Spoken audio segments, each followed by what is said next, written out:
Huawei is now releasing their new P50 Pro flagship and the P50 Pocket, if that is correct here, outside of China, but not in the US, which of course is still due to the sanctions. I think in theory, Huawei will be able to sell in the US, but there are quite a few hoops that they have to jump through. I definitely discussed this in earlier podcast episodes, and even with my former colleagues. I discussed this in German podcast back in 2019, 2018. I don't know right now, because we were working together with Huawei at the time, due to their shift away from the Google Play services, which was triggered by US restrictions, which led to Google disallowing Huawei the use of the Google services.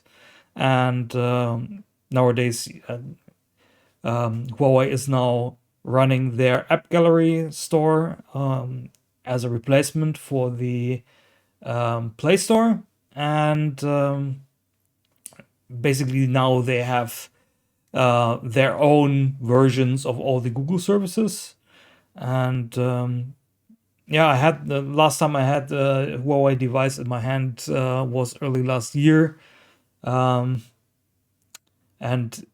those services actually worked pretty good at the time. They made quite a bit of progress on that regard. And I found it interesting that Huawei now goes to the extent and says, no, we are not even shipping to the US anymore. So for everyone else, those devices will be available in Europe. The Engadget is listing prices of about 1,200 euros for the P50 Pro, and for the P50 Pocket, 1,300 euros.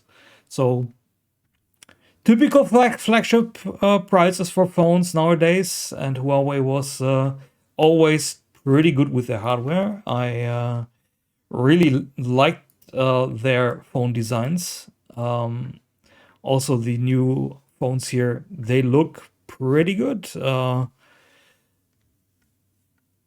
Actually, this design reminds me a bit of the Galaxy S8, at least the front of the device. And yeah, the backside definitely has an interesting design with those dual camera inlays. Definitely a unique look. And okay, the Pocket seems to be a foldable then. I did not get those news actually when they released those new devices. Let's actually have a look at that.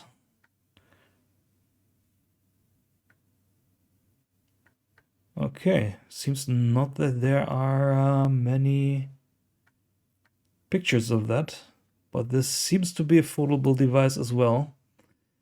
So the foldable device trend continues as well. That article that I just showed regarding the P50 Pocket, that's not separately linked on the show notes, but it's linked in the article referencing the story. And it will be interesting to see how this involves further with the whole situation with these restrictions towards China. Now there are already calls for similar restrictions to Russia as well, due to the current Ukraine situation. And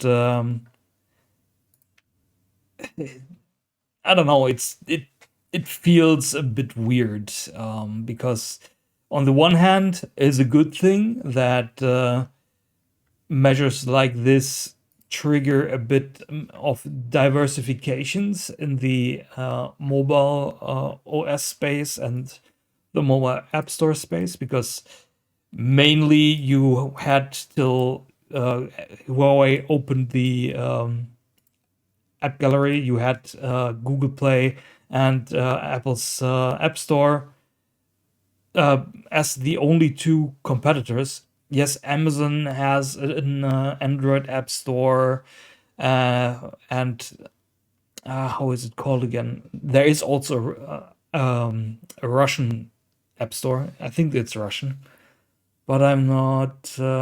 Yandex. Yeah, right. The Yandex App Store. So those are the ones, but most of the market share is basically Apple and Google, and we're getting into the discussion again with the whole Epic and Apple lawsuits. Same with Epic and Google regarding the store conditions and the availability of their apps, and yeah, there seems to be missing a additional player on the market that gives no alternative. And yeah, I actually don't know, for example, of a European competitor. Perhaps someone in the audience can correct me there, but I actually don't know one. So Yola, back in the day, they started their own app store when they released their Sailfish OS, but I have not checked that in a while, and I think they basically only had free applications on their app store, and they were specific to their Sailfish OS written in Qt. And if I remember correctly, they allowed the installation of the Yandex store at the time.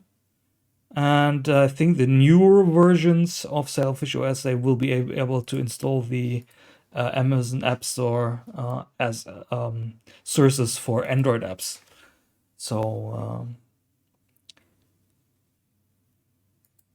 but the whole situation regarding this will be interesting to see how that evolves.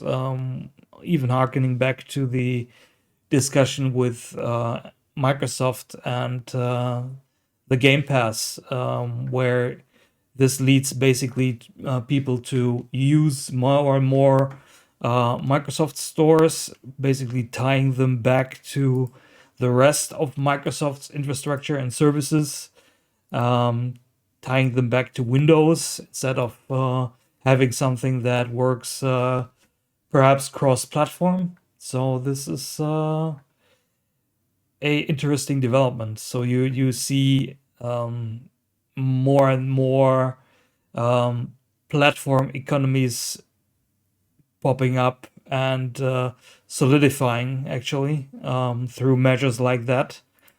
And so you have people, yeah, living in their own silos. Basically, you have the Apple silo, you have the Microsoft silo, you have the Huawei silo, you have the Samsung silo, and so on and so forth. And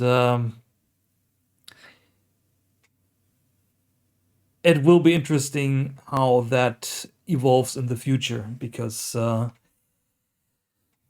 the question is, how does this develop? Does everything drift more and more apart, which especially for modern communication technology is a bit counterproductive, because yeah, you want to communicate with people, and if your friend is on in the other silo and those silos cannot talk to each other anymore, you have a problem. I am actually one of the few people probably that are not using WhatsApp, and